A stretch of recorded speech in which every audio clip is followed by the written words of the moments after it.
Yair es actualmente el director del Centro de Innovación y Emprendimiento de la Universidad de Tel Aviv, de reciente creación, y anteriormente estuvo a cargo de todos los programas de emprendimiento en Ono Academic College, que es una universidad privada muy importante también de Israel y en donde también colaboró nuestro rector, el doctor Yehuda Shalom, antes de estar en la Universidad Hebraica. Y Yair tiene mucha experiencia como gerente de marketing, estuvo en Intel muchos años en Estados Unidos, fue el responsable del lanzamiento del procesador Pentium al mercado y es experto también en fondos de inversión. Es una persona con una carrera muy completa y diversa, heterogénea en términos de innovación, emprendimiento, tecnología, fondos de capital. Y gracias a los amigos de la Universidad de Tel Aviv, y que hoy nos acompaña Karen Rosso por acá, a quien le agradecemos el apoyo, es que podemos tener a Yair hoy con nosotros. Entonces, bueno, sin más preámbulo, les damos la bienvenida. Bienvenido y lo recibimos con un aplauso.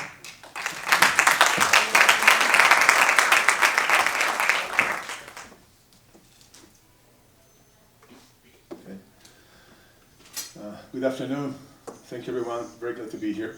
I want to start by thanking Norma and Yuda for actually asking me to come over and having the vision to talk about why innovation is so important. So I'm going to talk about, why teach innovation, why teach entrepreneurship. And really, I had a very interesting career path, taking me from corporate high-tech to social ventures. As Norma said, I started my career in the high-tech industry. I spent about 25 years in high-tech, about 10 of them in the US with Intel and other large American companies. Moved back to Israel, started a venture capital firm, raised about $120 million. Went back to business, managed the company in China and so forth. And for the last 17 years, I'm also very much involved in social businesses, social ventures, non-profit, and I'm on the board of 4 social ventures. 2 are dealing with youth at risk, and 2 are dealing with what we call share society, the relationship between Arabs and Jews in Israel. All this experience of dealing with entrepreneurship, both in business and in social ventures, really got me to the conclusion that entrepreneurship is a language and a set of tools that everyone should know and master. But before we talk about why I think we should teach entrepreneurship to everyone, there are 2 questions we need to look at. The first question is, can it be taught? Can we teach everyone entrepreneurship? And the second question is, what is entrepreneurship? So, can we teach entrepreneurship? When you think of entrepreneurship, you think of startups, you think of high-tech, you think of Bill Gates and Steve Jobs and Jeff Bezos from Amazon, and they never studied entrepreneurship. They simply had it. It's something in them that allows them to look around them, see opportunities, see new things, and enables them to set up new companies and to be very successful. So maybe it's something in the genes, So when I think about that, I think about music schools. Anyone here has been in the music school? Okay, I see a few hands. Great. So what you learn in music school, one of the key classes in music school, is music composition. But the fact that you've learned music composition does not turn you into a world-renowned composer like Mozart or Beethoven or Schubert. It gives you a language and a set of tools to be more successful in the world of music. In the same way, when you study entrepreneurship, it does not turn you into an innovator, but it gives you a language and a set of tools to be more successful in the world of business. To quote Peter Drucker is one of the forefathers of modern management, and he basically said, entrepreneurship, there is no mistake in it. It has nothing to do with genes. It's a discipline, and like any discipline, it can be taught. So we can teach entrepreneurship. What is it? Oops. What is it? Anyone wants to try? What is entrepreneurship? Creating discipline. I guess that if I ask each and every one of you, I would get probably some different answers. We tend to look at entrepreneurship in a very romantic way. It's really inventing something new. It's starting new companies, making a lot of money, selling companies, and so on and so forth. But really, if you look at entrepreneurship, I like to define it on two levels. The first level is what I call the intuitive level, and the second one is the business level. On the intuitive level, I've seen a number of definitions. The one I like the most is, the one by Jim Plummer. Jim was the dean of the engineering school in Stanford, and he basically said that entrepreneurship is a mindset. I think this is a very important distinction because it means that entrepreneurship is a mental state. It's a belief in oneself, it's an attitude, and of course it can be taught. Furthermore, he said that entrepreneurship stems from deep discontent or dissatisfaction with the situation the way it is, with the status quo, and the courage, a word that I'll get back to later, to say this could be better. Now, what do I mean by this could be better? This could be better means that if you're trying to travel from one point in your car in Mexico City to another point, there's got to be a better way to navigate. Let's invent ways. This could be better means that if you're looking for information on the internet, there's got to be a better way to look for information. Let's invent Google. This could be better means that there's got to be a better way to buy books. Let's invent Amazon. Entrepreneurs create value. They create value because they see the world in a different way, because where we see a problem, they see an opportunity.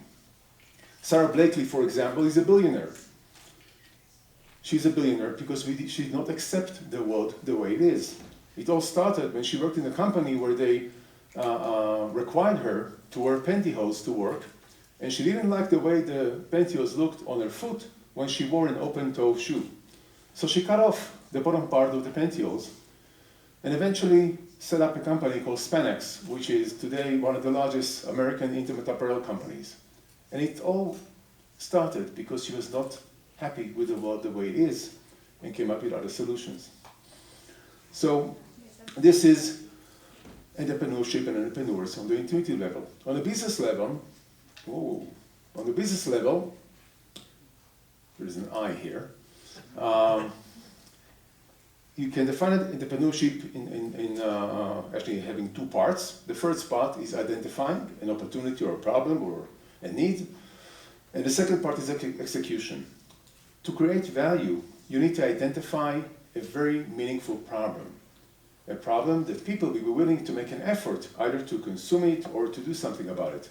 Making an effort doesn't necessarily mean financial effort. It can be another effort. But it's got to be something which is meaningful enough, big enough, important enough that will actually motivate people to do something about it. We have to be careful here because sometimes problems can look very, very big and very, very exciting, like getting to the moon is very big and very exciting. But who here really cares about it right now? So we need to be very careful. And other times, as I mentioned earlier, smaller problems like how do we buy books can turn into a company that really changed the way that we consume and purchase products in the world. Execute basically means taking this opportunity and turning it into a new economic entity. It can be a project within a company or it can be a startup. But execution basically means understanding what is the real problem you're trying to solve, talking to customers, getting feedback, creating a model for your solution, a business plan, a business model, and so on and so forth to bring this opportunity into fruition. Okay, so we know that entrepreneurship can be taught. We know it's a mindset, and it's composed of identifying and executing on opportunities. So let's get back to the first question. Why teach entrepreneurship? So to answer that, I actually want to recite a piece of a book. Lewis Carroll wrote a wonderful book. It's called Alice in Wonderland. And then he wrote a sequel, and the sequel is called Through the Looking Glass. And in this sequel, he has a wonderful segment where Alice and the Queen are running. And I'm going to try and recite this to you. So Alice and the Queen are running, and they're running so fast that Alice can barely run and can barely breathe. And even though she's running as fast as she can, the Queen keeps screaming at Alice, faster, faster. And Alice thinks to herself, I cannot run any faster. And she wants to say that to the queen, but she has not enough breath to say that. And the queen almost hears her, and she says, "Don't try to talk, just run faster, faster." And then they stopped. And Alice looks around her in great surprise, and she says, "Well, I do believe we've been under this tree the whole time. Everything is exactly as it was." So the queen says, "Why, of course. What else would you have it?"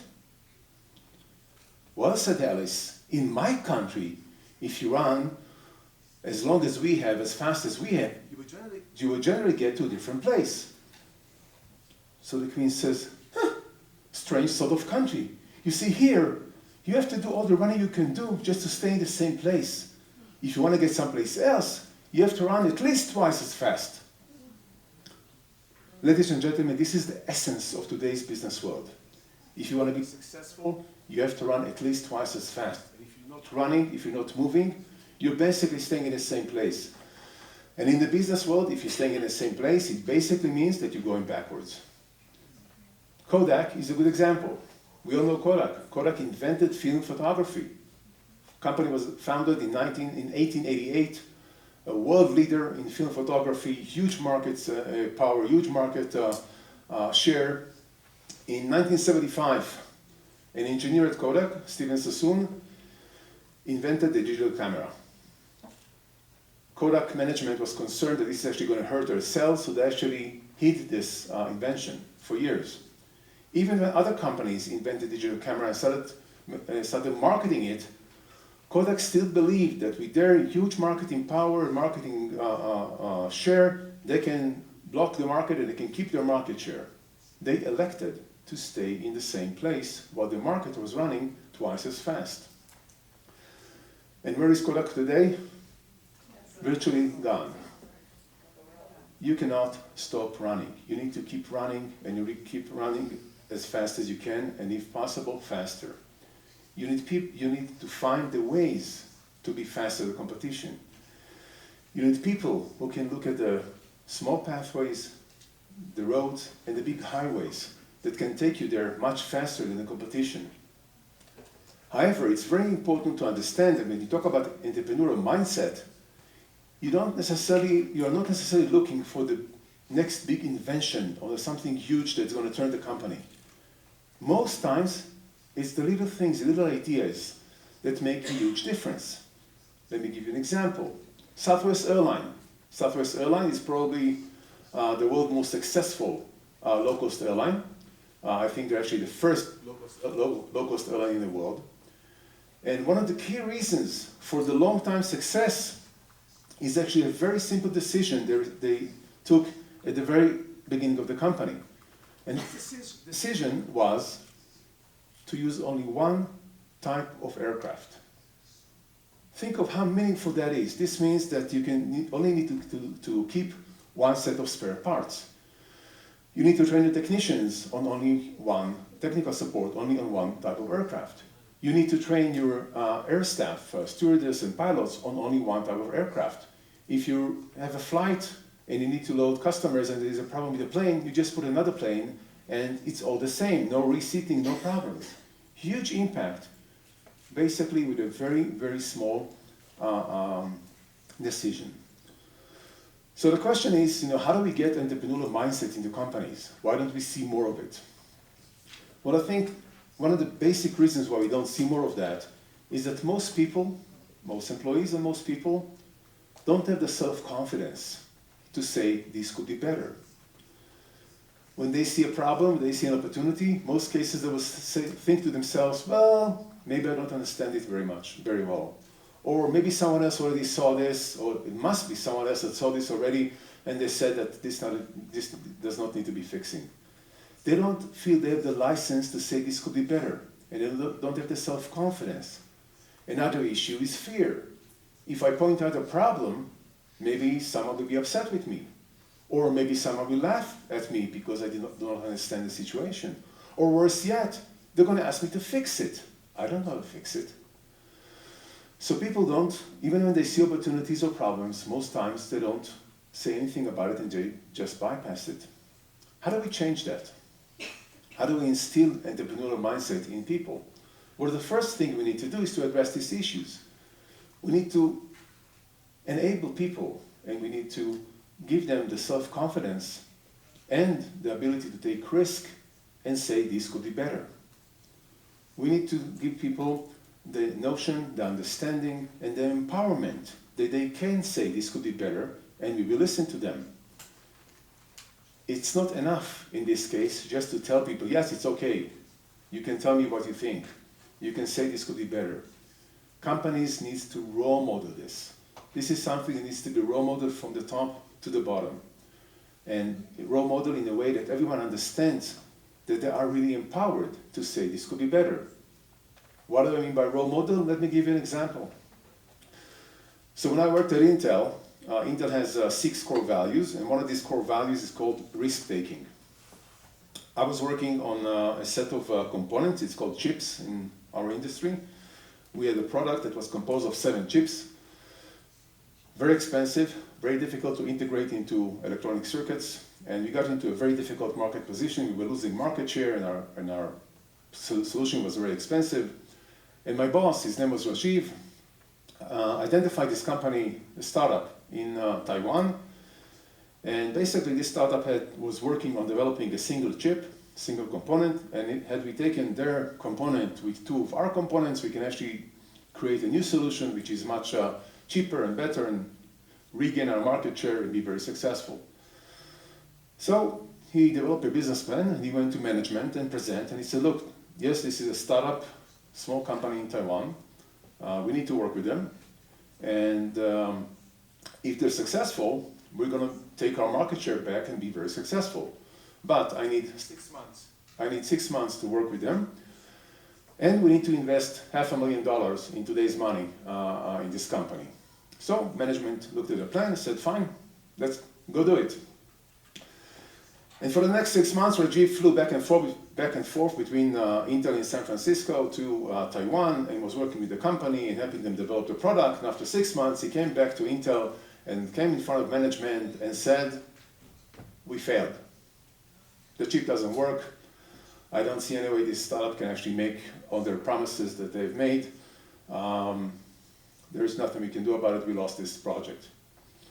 So here we are, 6 months later. We lost 6 months. We lost $500,000, and we have no solution.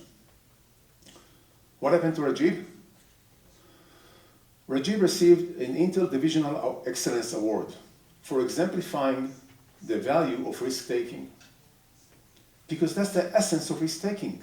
Sometimes it doesn't work, but he did everything by the book. He did everything the way it should be done. And yes, sometimes risks don't pay off. This is how you role model, and this is how you build confidence in people, that they have the license to say this could be better. The second element you need to bring to them is the tools, what to do about it. Give them the language and the tools of entrepreneurship, so when they see an opportunity or a problem, they have at least a beginning of an understanding what to do about this. What I put on the slide here is just an example of a few methodologies and tools that are currently very available in the market and are well used.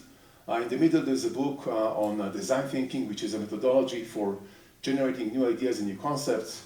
The book Lean Startup was published in 2011 and talks about a methodology of taking new ideas into market and creating the best market product fit. Business Model Generation talks about how we build successful and unique business models to new ideas and new products. These are just examples, but the idea here is that we actually need to teach employees and teach everyone the language and tools of entrepreneurship. And why is that important? Because we really want to have everyone speaking the same language. If you go back to Steve Jobs and Bill Gates and all these other leaders, one of the key reasons they've been so successful is because everyone around them spoke the same language. In the same way, in a company, I don't expect every employee to be an innovator. But when someone does have an idea, I want everyone to understand what they're talking about. Everyone to have the same language and the same tools of entrepreneurship. So if this innovator is trying to do something, everyone understands what they're trying to do. They don't have to waste time to explain why they're doing step 1, step 2, step 3, and why you cannot bypass this step or another, and what is your end goal. they all speak the language of entrepreneurship. And if they all speak the same language, they can run twice as fast and be much more successful. We need people who can create value. We need people who see the world and challenge the status quo. And we need people who speak the same language so they can run much faster. And this is why I believe we should teach entrepreneurship to everyone. And so this is the first part of the presentation where I talked about this. And now I want to tell you a little bit about what we've been doing in Tel Aviv University to make this happen, to really teach entrepreneurship to everyone. So in Tel Aviv University, we decided to set up an entrepreneurship center. And we started this project about 8 months ago. And the basic idea is to build a center, which is a cross-faculty center in the entire school. A few words about Tel Aviv. So Tel Aviv is the largest university in Israel, about 28,000 students, a world leader, one of the top 100 schools in the world. Over 50% of all entrepreneurs in Israel came from Tel Aviv University. And so really, by itself, it's a very entrepreneurial institution. Kind of hard to see here, but we have entrepreneurship activity almost in every department in the university. And we are also very well recognized around the world. Just this week, published another benchmark. It's called the Pitch Book. The Pitch Book benchmarks basically looks at graduates of universities and looks at how many graduates were able to raise money for the startups. So Tel Aviv is number 8 in the world and the first one outside of the US. Still, we felt that we need to build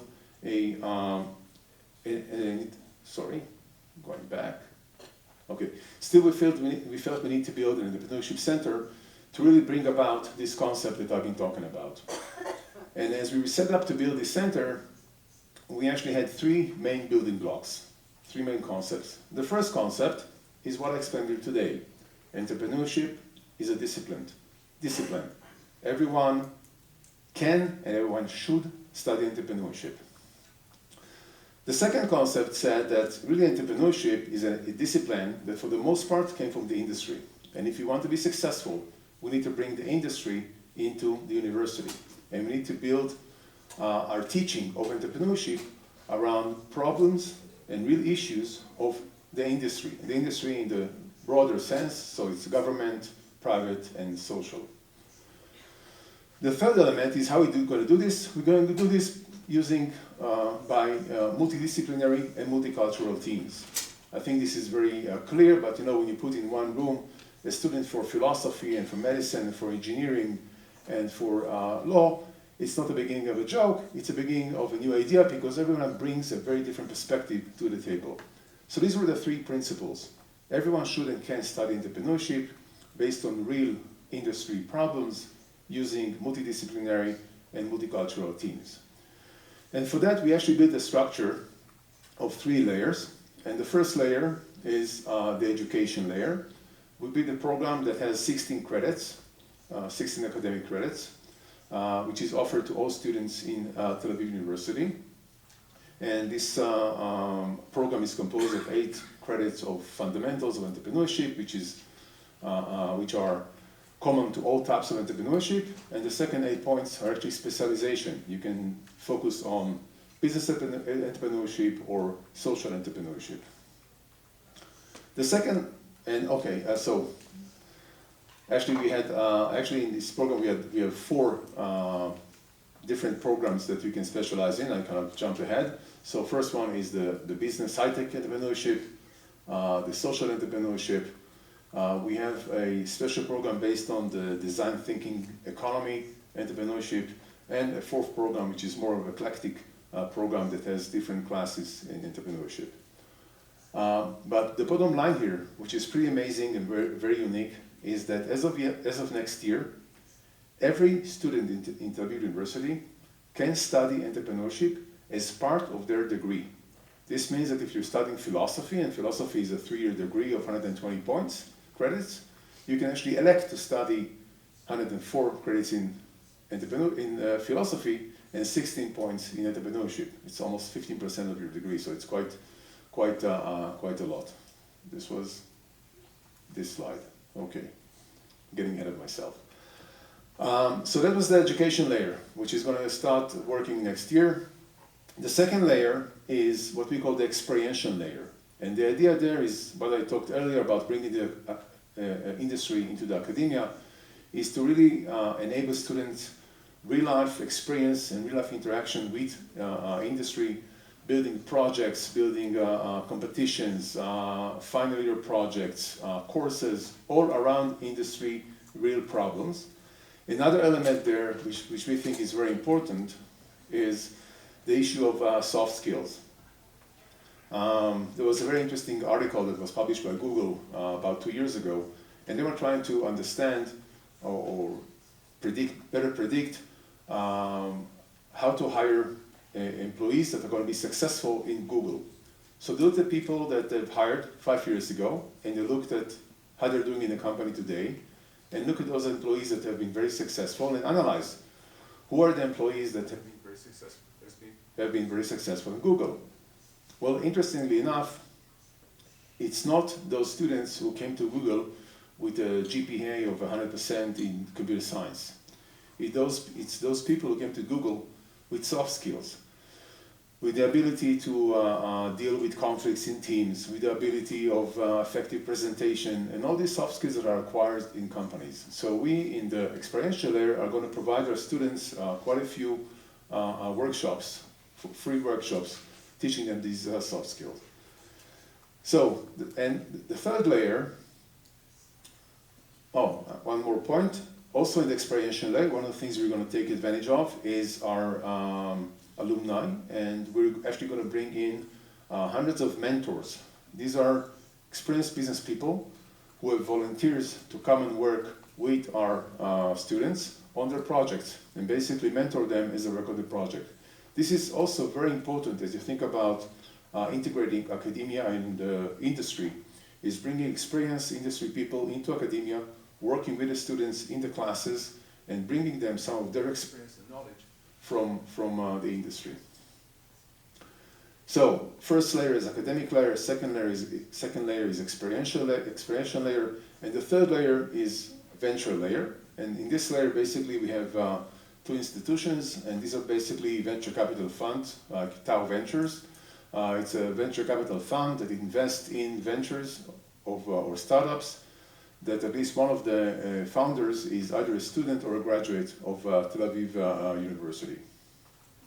So this was kind of in brief what we're doing in Tel Aviv, and this was also presented to you, if you like, my belief on why we should teach entrepreneurship to everyone. And I firmly believe that if we do teach the entrepreneurial mindset and the toolkit to everyone, all of these people will be much more successful, both in their personal and in their business life. Thank you very much.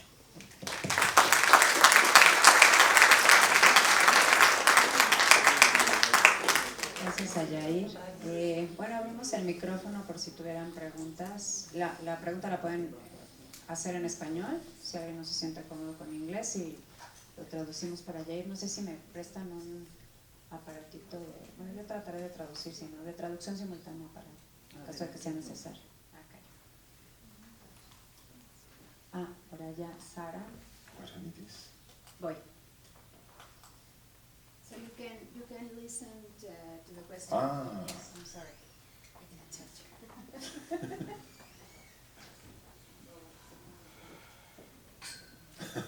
Sorry, sir. Hola. Resultó por demás interesante la ponencia y todo lo que nos pudiste compartir. Por demás interesante. Pero mi pregunta es, ¿cómo logran todo esto? ¿Cuál es el programa? ¿Qué temas se tocan dentro de la instrucción del alumnado en estos programas en la universidad? Si nos puedes un poco concretar la idea. Okay, so I kind of presented some of them here. So some of the basic, first of all, when you start teaching students that come from all disciplines, you have to teach them a little bit about business. So what is a company, what is a board, what are stocks, can actually take the company forward and compete with the market. So this is kind of, the really basics, otherwise we have to go into the curriculum of each and every class. Okay, sure.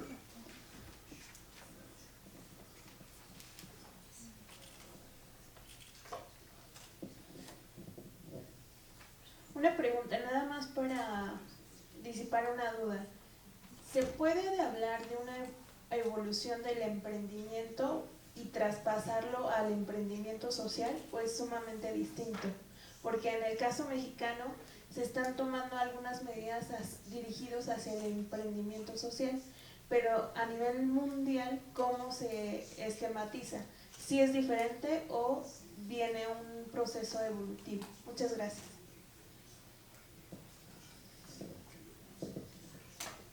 Excellent question, and I very much agree with you.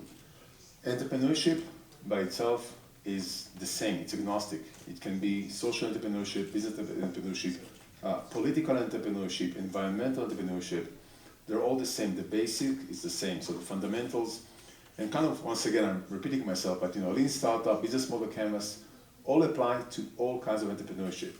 And even though they started by talking about business, for example, business model generation, as another book that talks about creating social impact and how you measure impact and how you create business models to actually manage what we call a double bottom line. So you create a social business that has a social cause and a social objective, and you want to measure the impact on the social side, but at the same time it's a business that needs to generate funds so they can support their work on the social cause, okay? So this is the second bottom line. So there is what is called return on investment and social return on investment. So in all these tools, there is reference to both business and social entrepreneurship. Today in our program, as I said, we have the fundamentals, and it's the same for everything. And then you specialize in these different areas because measuring social impact is very different than measuring financial results. So you need to specialize and understand what it means. Okay? Thank you.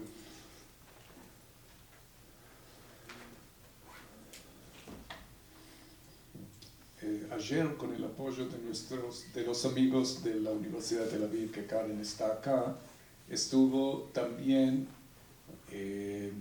Jackie Goren, colega de Yair, que ella se especializa en emprendedurismo y fundraising, tener fondos para programas con impacto social. Y un ejemplo de Inglaterra, a alguien se le ocurrió de que si él invierte en un programa de contrarrecidivismo, gente sale de la cárcel y ¿qué pasa? Después de 6 meses vuelven. ¿Y cuánto le cuesta a México, a Inglaterra, a Israel? Mucho. Entonces él dijo, si yo logro, ustedes gobierno, páguenme porque lo que se ahorró. Y en Israel alguien adoptó ese modelo.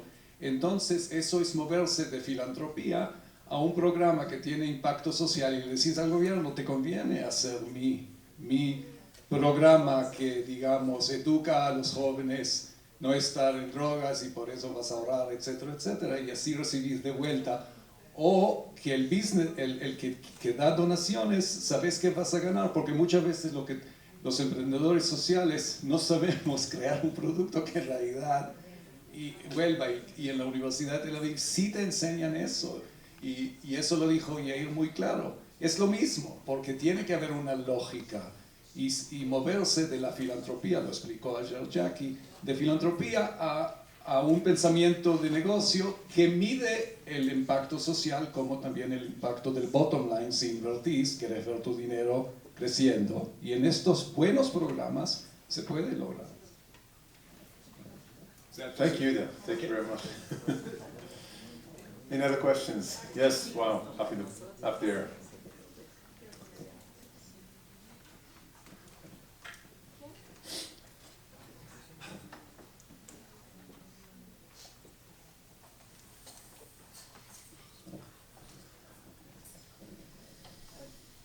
Hello, lo hago en inglés o en español.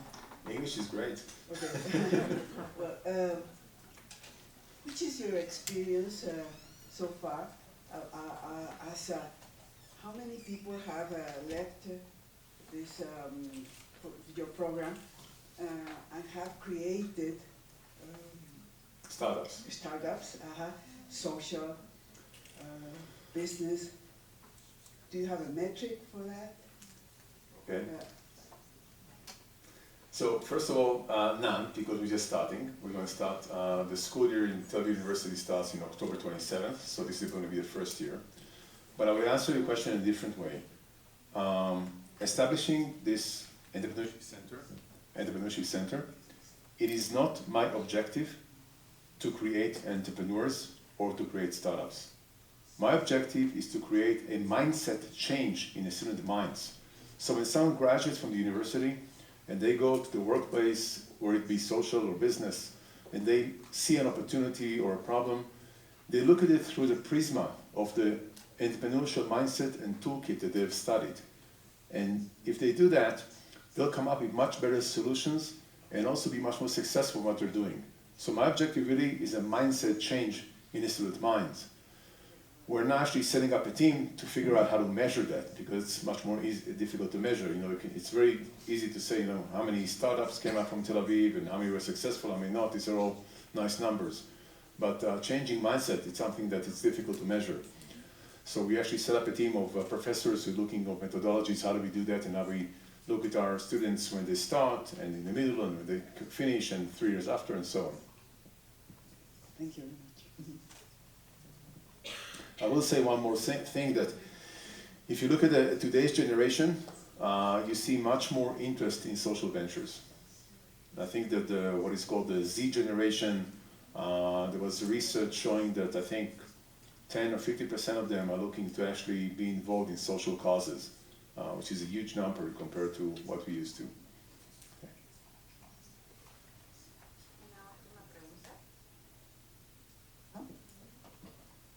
Muy bien, pues Thank you very much. muchísimas gracias a Thank you. Yair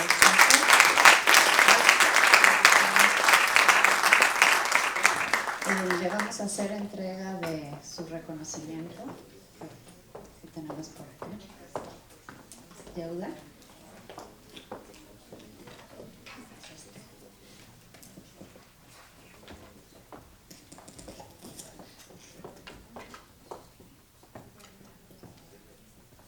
We're going to give you a...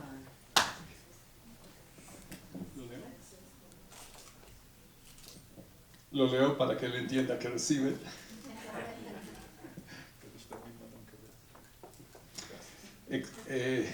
Open Day, Universidad Hebraica, comprender, actuar, trascender. Esas tres palabras espero que en los diálogos que tengamos las acuerden. Comprender el mundo, actuar en el mundo y cómo trascendemos por esas acciones. Extienden el presente reconocimiento a Yair Sakov por impartir la conferencia ¿Por qué necesitamos introducir innovación y emprendimiento en las universidades? El programa de la Universidad de Tel Aviv, Ciudad de México, a 12 de septiembre de 2019.